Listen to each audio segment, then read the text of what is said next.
इस व्याख्यान श्रृंखला में मुद्रा राक्षस नाटक के अंशों पर हम व्याख्यान कर रहे हैं और ये पाठ्यक्रम में निर्धारित है और स्नातक के छात्र इसके कुछ अंश अपने पाठ्यक्रम में पढ़ते हैं।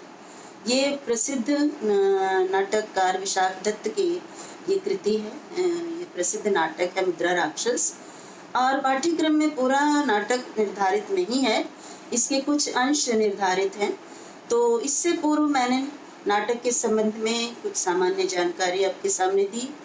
उसके बाद नाटक का जो नांदी है, जिसको मंगलाचरण सामान्य भाषा में कहते हैं, नांदी के पद्य आपके सामने मैंने प्रस्तुत किए, उनकी व्याख्या आपके सामने रखी।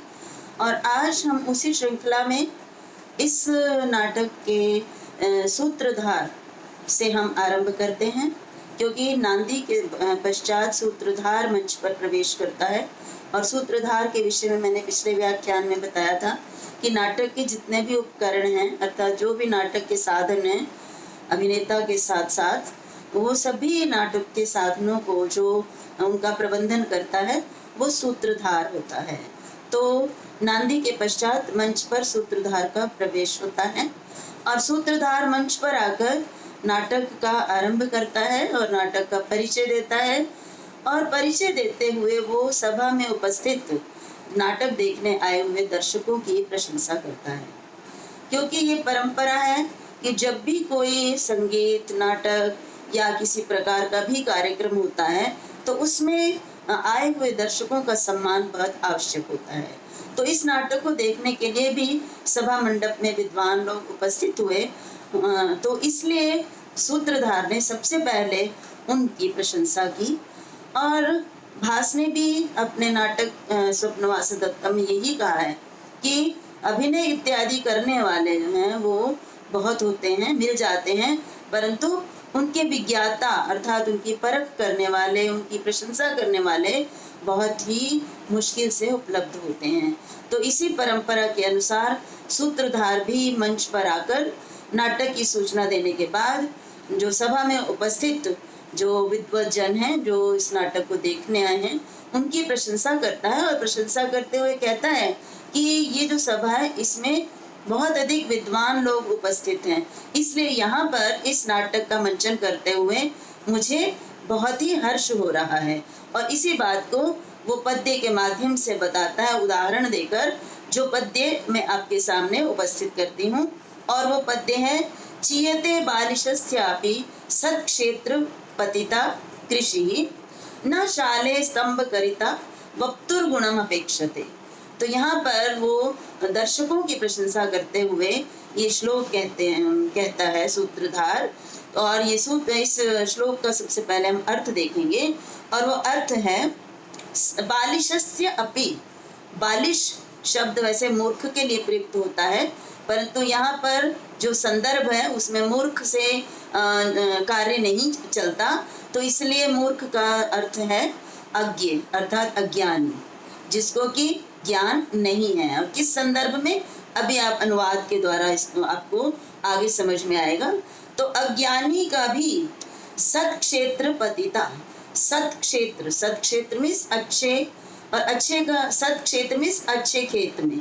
अब अच्छा खेत से तात्पर्य है कि जो उपजाऊ हो, जिसकी भूमि उपजाऊ हो, ऐसे खेत की बात कर रहा है। तो कहा कि अज्ञानी का भी अच्छे खेत में पतित, गिरा हुआ। और कृषि शब्द जो है वो खेती के लिए है, और यहाँ लक्षणा से, क्योंकि बीज कृषि से संबंधित ही हैं, इसलिए यहाँ पे बीज अर्थ लिया गया है। तो इसलिए कहा कि अज्ञानी का भी अच्छे अर्थात उपजाऊ खेत में पड़ा हुआ बीज चीयते, वृद्धि को प्राप्त करता है। यहाँ देखिए, ध्यान रखने योग्य बात है कि यहाँ सत्क्षेत्र पतिता है स्त्रीलिंग और बीज पुल्लिंग है, इसलिए यहाँ पर बीज के लिए प्रयुक्त ये शब्द जो है ये कृषि के लिए प्रयुक्त हुआ है। तो इसलिए कृषि के लिए प्रयुक्त होने के कारण, कृषि स्त्रीलिंग है, इसलिए सत्क्षेत्र पतिता भी स्त्रीलिंग में प्रयुक्त हुआ है। परंतु जब हम अर्थ करेंगे तो कृषि का अर्थ बीज होता है। तो दूसरी पंक्ति में उन्होंने कहा कि न शाले स्तंभ करिता वक्तुर्गुणम अपेक्षते। और उन्होंने इस अपनी बात को पुष्ट करने के लिए कहा कि जो शाली है, शाली मीन्स धान, धान का स्तंभ करिता, स्तंभ होता है गुच्छे, स्तंभ करिता गुच्छे के रूप में प्राप्त होना क्या होता है, वक्तुर गुणम ना अपेक्षते, वक्तु अर्थात जो बोता है, बीज बोता है, तो बीज बोने वाले के गुणों की, गुणम मीन्स गुण की, ना अपेक्षते अपेक्षा नहीं करता, अर्थात बीज बोने वाला किसान गुणी है या नहीं है, उसको पहचान है कि बीज कैसे बोया जाता है, किस प्रकार से कैसा होना चाहिए, यदि उसको ये ज्ञान नहीं भी है, तब भी यदि वो भूमि उपजाऊ है तो उपजाऊ भूमि में यदि वो बीज डाल देता है तो वो बीज अपने आप ही, बिना उसके परिश्रम के ही वो बीज अपने आप वृद्धि को प्राप्त होता है। वो बात अलग है कि विशेषज्ञता नहीं है। मान लीजिए यहाँ पे ये और ध्यान देने योग्य बात है कि यहाँ पे अज्ञान का मतलब है कि विशेषज्ञता, जो कृषि उत्पाद में जो विशेषज्ञता होनी चाहिए, यदि वो नहीं भी है और सामान्य किसान भी है, तो वो भी यदि भूमि में बीज डालता है और भूमि उपजाऊ है तो फिर वो बीज जो है वो अवश्य ही जो है उसकी जो बालियां उगती हैं वो धान के रूप में, गुच्छों के रूप में प्राप्त हो जाती हैं। वहाँ उस समय ये नहीं देखा जाता कि जो है वो व्यक्ति उसको बीज डालने का और कृषि संबंधी जो तकनीकी जानकारी है वो है या नहीं। तो यहाँ पर कवि इस धान के माध्यम से, भूमि के माध्यम, उपजाऊ भूमि के माध्यम से ये बताना चाहते हैं कि जिस प्रकार से उपजाऊ भूमि यदि है तो बीज बोने वाला कैसा भी हो, वो बीज जो है धान के रूप में, गुच्छों के रूप में वो अवश्य ही वृद्धि को प्राप्त होता ही है।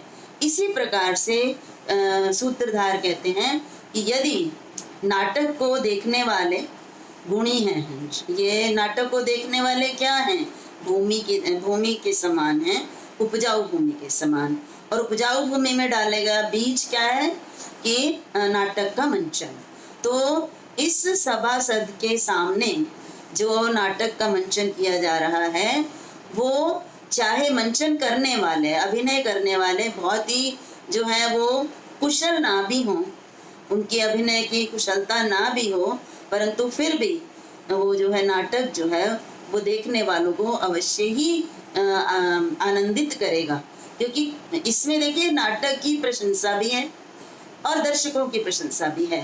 और यदि अभिनय करने वाले उतने कुशल नहीं भी होंगे तब भी नाटक के आनंद में कोई कमी नहीं आएगी, क्योंकि नाटक देखने वाले नाटक के गुणों की पहचान कर सकते हैं। और फिर कहा कि और जैसे कि जो धान है वो बोने वाले के गुणों को नहीं देखती है, तो बोने वाले के गुण अर्थात अभिनय करने वाले के गुण जो है उसको जो आनंद है, नाटक को देखने से जो प्राप्त होने वाला आनंद है, उस आनंद को अपेक्षा नहीं होती है कि वो अभिनय करने वाले कैसे हैं। यदि नाटक अच्छा है और नाटक देखने वाले कुशल हैं, नाटक के गुणों को, नाटक के विषय में उनको जानकारी है, तो इस पद्य के माध्यम से कवि नाटक की भी और नाटक के देखने वाले जो है दर्शक दोनों की ही प्रशंसा करता है। तो यहाँ पे देखिए इस पद्य में कुछ ऐसे शब्द हैं जिनके विषय में जानना आवश्यक है। तो उनमें से देखिए चीयते बहुत सरल है, ची धातु है, आत्मनेपद और लट लकार प्रथम पुरुष एक वचन में इसका प्रयोग हुआ है। चीयते मीन्स वृद्धि को प्राप्त करती है। दूसरा शब्द है बालिशस्य अपि, तो बालिशस्य और अपि इसमें संधि विच्छेद है। बालिश शब्द है और जिसका हमारे शब्दकोशों में मूर्ख और अज्ञ अर्थ दिया है, तो यहाँ पे हम मूर्ख नहीं कह सकते, क्योंकि मूर्ख व्यक्ति यदि अभिनय करेगा या मूर्ख व्यक्ति यदि कोई बीज बोएगा तो वो मूर्ख व्यक्ति इस कार्य को नहीं कर सकता। तो यहाँ पे अज्ञ अर्थात जो कृषि करने के गुण नहीं जानता या जो अभिनय करने के गुण जिसमें अधिक नहीं है, तो यहाँ पे बालिश से मिस अज्ञ का षष्ठी विभक्ति एक वचन है। उसके बाद सत क्षेत्र पतिता, सत्क्षेत्र जो है अच्छा, अच्छी भूमि, जिसको अच्छी परिभाषा क्या है, उपजाऊ भूमि जो है वो अच्छी भूमि के अंतर्गत आती है। और फिर सत्क्षेत्र पतिता, तो सत्क्षेत्र पतिता, ये सिद्ध होगा। अब एक जो शब्द है जो बड़ा ही यहाँ पे विशिष्ट रूप से प्रयुक्त किया गया है, स्तंभ करिता। तो स्तंभ करिता शब्द किस प्रकार से बना है, उसके लिए एक ये उणादि सूत्र से बना है। और सूत्र है आपके सामने, स्थः स्तो अम्बज वकौ। और स्थ जो है, स्था जो है धातु है इसमें, और स्थास को अम्बज, अम्बज होता है, ज को ज हुआ यहाँ संधि होके, तो अम्बज हलंत है, और फिर उसके बाद अबक है। तो अम्बज और अबक ये दो प्रत्यय होते हैं, उणादि सूत्र है, स्थः तो अम्बज वकौ। तो यहाँ पे स्था से एक तो अम्बज प्रत्यय होता है, और उसके बाद स्था के स्थान पर स्त भी हो जाता है, ये इसी प्रस्तुत सूत्र के उणादि सूत्र के द्वारा। तो स्था को स्त करके और अम्बज प्रत्यय करके स्तंभ शब्द बनता है। और स्तंभ वास्तव में क्या होता है, गुच्छा, गुच्छे के रूप में। तो स्तंभ करिता, गुच्छे के रूप में प्राप्त होना। स्तंभ करी हो गया कि गुच्छे के रूप में गुच्छे, और स्तंभ करिता यहाँ पे उसके बाद तल प्रत्यय है भाव में, और टाप प्रत्यय स्त्रीलिंग में है। तो स्तंभ करिता मीन्स गुच्छों के रूप में प्राप्त होने का भाव, अर्थात गुच्छों के रूप में प्राप्त होना, ये सामान्य भाषा में हम इसको कह सकते हैं। तो इसका मतलब है कि धान जो है जिसको हम उगाते हैं, उसकी जो बालियां होती हैं छोटी छोटी, वो बड़ी होने के बाद बड़े बड़े गुच्छों के रूप में धान जो प्राप्त होती है, वो उसको कहते हैं स्तंभ करिता। उसके बाद देखिए यहाँ पे तस्य भावः मैंने आपको बता दिया, तल प्रत्यय है।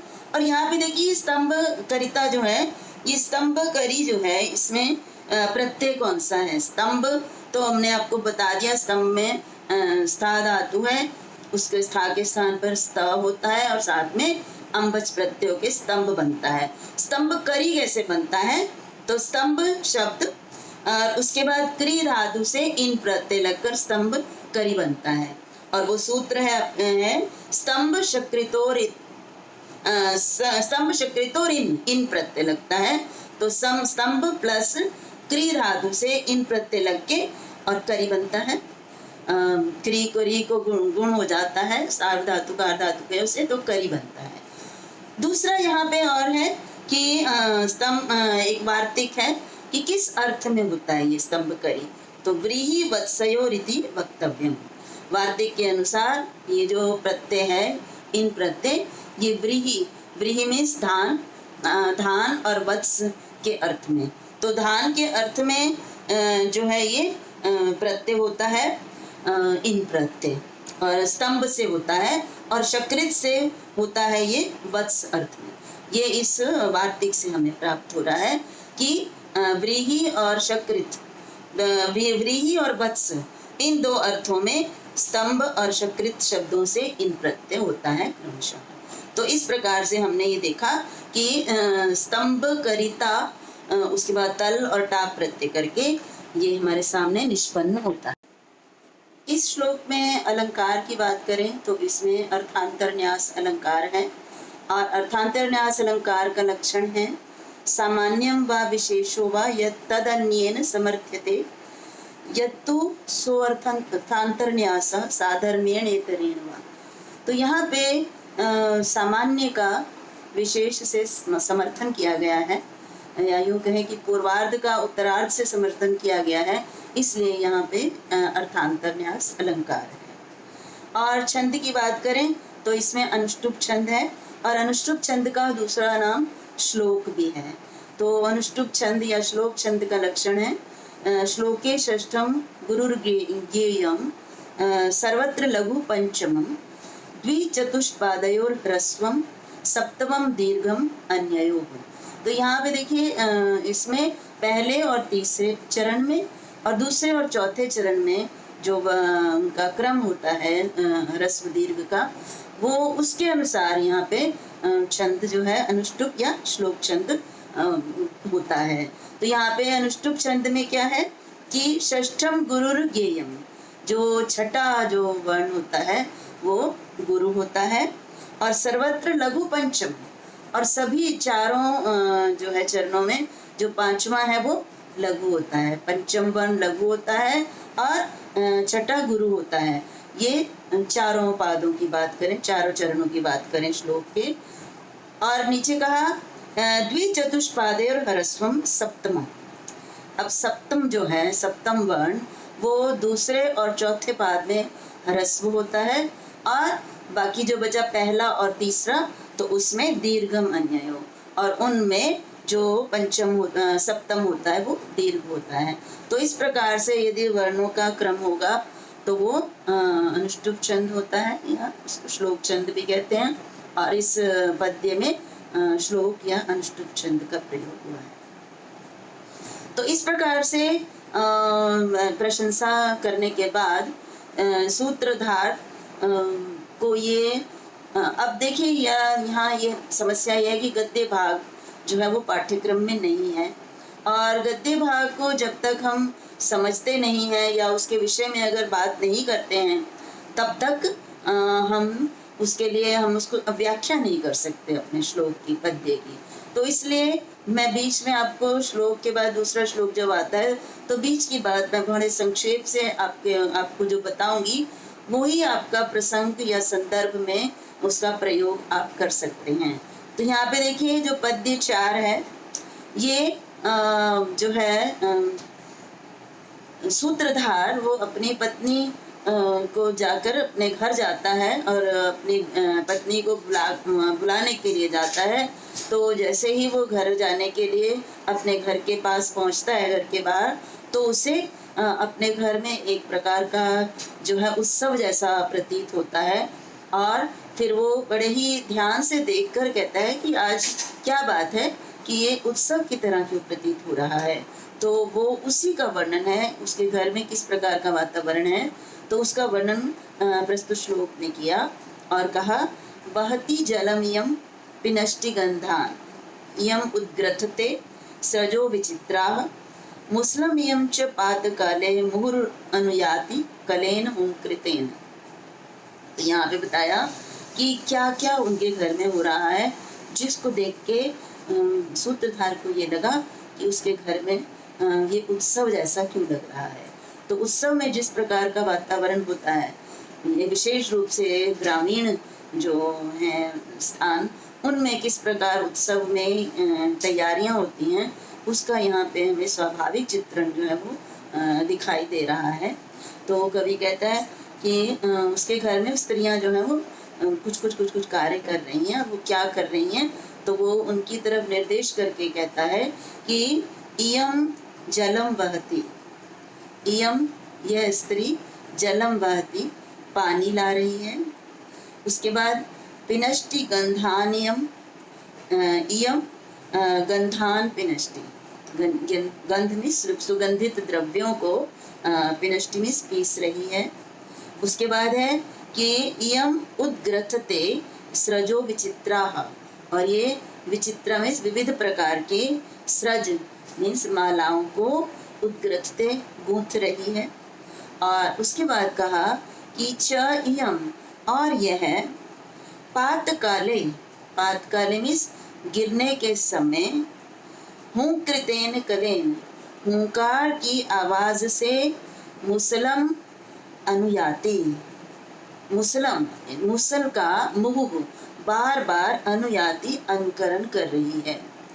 तो यहाँ देखिए बड़ा ही एक ग्रामीण दृश्य, गांवों में जिस प्रकार से उत्सव होता है, और आजकल तो सब कुछ जो है वो तैयार मिल जाता है, लेके आते हैं, परंतु ग्रामीण सभ्यता के अनुसार उनकी परंपरा है कि सब मसाले सब कुछ जो है चीज़ें अपने घर में ही तैयार की जाती हैं। और पुराने जो जिस समय का ये नाटक लिखा है उस समय तो विशेष रूप से सब कुछ घर में ही तैयार किया जाता था।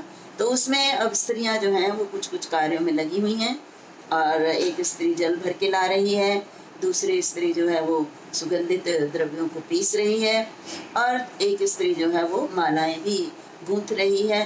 तो ये सब उत्सव या त्योहार हो तभी होता है। और एक बहुत ही विशेष उन्होंने वर्णन किया कि जब मसाले इत्यादि जो हैं उनको मुसल में उखली से जो पीसा जाता है तो उसमें जो आवाज़ निकलती है, यदि किसी ने इस ग्रामीण जीवन को कहीं देखा हो, या आजकल जो है चलचित्रों में भी कई इस प्रकार के जो ग्राम के दृश्य आते हैं, तो उसमें क्या है कि जो ये स्त्रियां हैं वो घर में ही बड़ी बड़ी उखलियों में मुसल से बड़ी बड़ी मुसल में उखलियों से वो क्या करती हैं, वो मसाला पीसती हैं। तो जब मसाला पीसती हैं तो जो मुसल गिरने से जो आवाज़ आती है वो आवाज़, और यहाँ पर जो स्त्री मसाला पीसने के लिए बड़े बड़े जो है वो उनको मुसल को जोर जोर से उसके ऊपर गिराती है क्योंकि उसका वजन है, तो उसके भी मुख से परिश्रम के कारण हूं की आवाज़ निकलती है, और मुसल भी जैसे जैसे गिरती है वो आवाज़ करती है। तो यहाँ कवि ने बड़ा सुंदर वर्णन किया कि जो ऐसा लग रहा है कि ये जो स्त्री है, ये जब मुसल गिरती है और उसकी जो आवाज़ उसमें से जो आवाज़ निकलती है, उस आवाज़ का ये स्त्री भी हूँ करके बार बार अनुकरण कर रही है। ये वास्तव में बड़ा स्वाभाविक है कि जब कोई परिश्रम का कार्य करता है और जोर जोर से किसी भारी चीज़ को नीचे मारना पड़ता है, तो अपने आप मुख से आवाज़ निकाली जाती है या निकलती है, जिससे कि उतनी थकावट नहीं होती है। तो वही आवाज़ जो उस स्त्री के मुंह से निकल रही है, और वैसी ही आवाज़ मुसल से भी निकल रही है। इसलिए कवि ने यहाँ कल्पना की कि ये स्त्री उस मुसल का जो है बार बार अनुकरण कर रही है। यहाँ मैं याद दिलाना चाहूँगी कि यदि हम सड़क पर जा रहे हैं और कोई बहुत ज़्यादा बोझा ढोकर किसी रिक्शा में या किसी में जाता है, तो जो है वो एक विशेष प्रकार की ध्वनियाँ, हैशा, जोर लगा के हैशा या इस प्रकार की आवाज़ें निकालता है, ताकि वो उसको एक प्रकार से जो है उत्साह मिलता रहे, शक्ति मिलती रहे और वो काम करता रहे। तो इसी प्रकार का भाव जो है कवि इस श्लोक के माध्यम से हमें दे रहे हैं। तो यहाँ पे देखिए ये स्वभावोक्ति अलंकार का बहुत ही सुंदर उदाहरण है। स्वभावोक्ति अलंकार होता है जहाँ पे कि जो है जैसा स्वाभाविक चित्रण किया जाए। तो यहाँ पर गांव में विवाह के संबंध में जिस प्रकार की तैयारियां की जाती हैं उसका बड़ा ही स्वाभाविक चित्रण हमारे सामने प्रस्तुत किया गया है। इसमें कुछ शब्द हैं जिनके विषय में जानना अनिवार्य है। जैसे पिनष्टि जो है ये इसमें पिश धातु है, और यहाँ पे रुधादि गण की धातु है, और रुधादि भी श्नम सूत्र द्वारा श्नम विकरण लगता है, और श्नम विकरण मिद अच्योन्त्याद पर सूत्र द्वारा जो अंतिम अच है उसके बाद लगता है धातु में। तो यहाँ पे जो है पिश धातु से जब श्नम प्रत्यय लगता है तो अंतिम अच ई है, तो उसके बाद लगता है, इसलिए पिनष्टि रूप जो है यहाँ पर बनता है। इसी प्रकार से उद्ग्रथते उद उपसर्ग ग्रंथ धातु और लट लकार प्रथम पुरुष एक वचन में ये रूप बनता है। अब एक और शब्द है जिसमें हम संधि विच्छेद करेंगे, वो है मुहुर अनुयाति। तो यहाँ मुहुर अनुयाति, तो मुहु अनुयाति और विसर्ग के स्थान पर रह होकर मुहुर अनुयाति रूप यहाँ पर बनता है। अनुयाति अनुपसर्ग या धातु लट लकार प्रथम पुरुष एक वचन। अब अलंकार की बात करें तो मैंने आपको बताया है कि इस पद्य में स्वभावोक्ति अलंकार है। स्वभावोक्ति अलंकार मैंने आपको बताया कि किसी वस्तु का स्वाभाविक जो चित्रण है, जो स्वाभाविक उसके स्वरूप का चित्रण किया जाता है, वो स्वभावोक्ति अलंकार होता है। तो इसका लक्षण इस प्रकार से है, स्वभावोक्तिस्तु डिम्बादेह स्वक्रिया रूप वर्णनम। तो मतलब किसी भी व्यक्ति का उसकी क्रिया, जिस प्रकार की स्वाभाविक क्रिया होती है उसका वर्णन यदि किया जाए तो वो स्वभावोक्ति अलंकार होता है। तो यहाँ पर भी मैंने बताया कि उन जो भी वो कार्य कर रही है उनकी स्वाभाविक प्रतिक्रिया किस प्रकार की हो रही है उसका वर्णन किया गया है, इसलिए यहाँ पर स्वभावोक्ति अलंकार का प्रयोग किया है।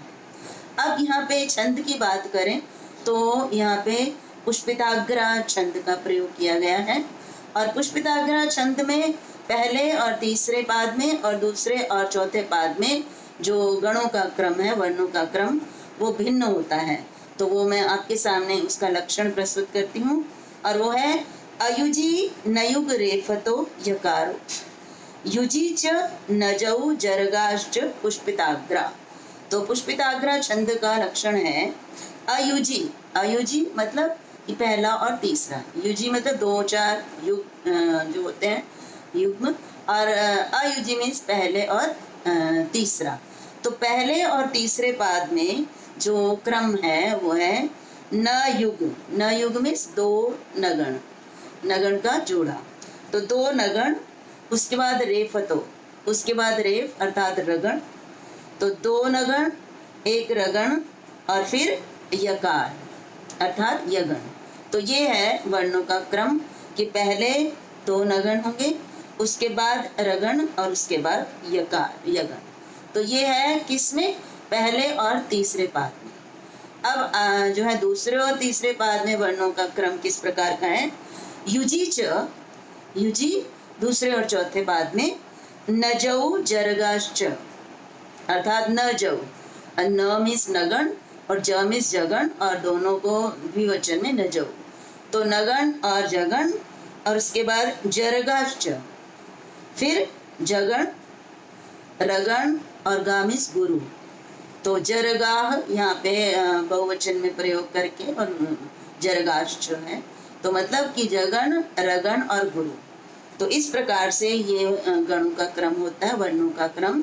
तो यहाँ पे और क्रम ये इसमें कौन किस प्रकार से जो है लघु गुरु का जो है प्रयोग होता है, वो इन गणों के अनुसार ही नगण में य माता राजभान स लगम को अगर देखते हैं तो जिस प्रकार से वहाँ न स ल न जो है हम राजभान स, तो यहाँ पे नगण की बात करें तो इसमें न स और ल तीनों ही जो है वो लघु होते हैं। तो इसी प्रकार से हम बाकी भी जो है गणों को देखकर और फिर उसके छंद का निर्णय करते हैं।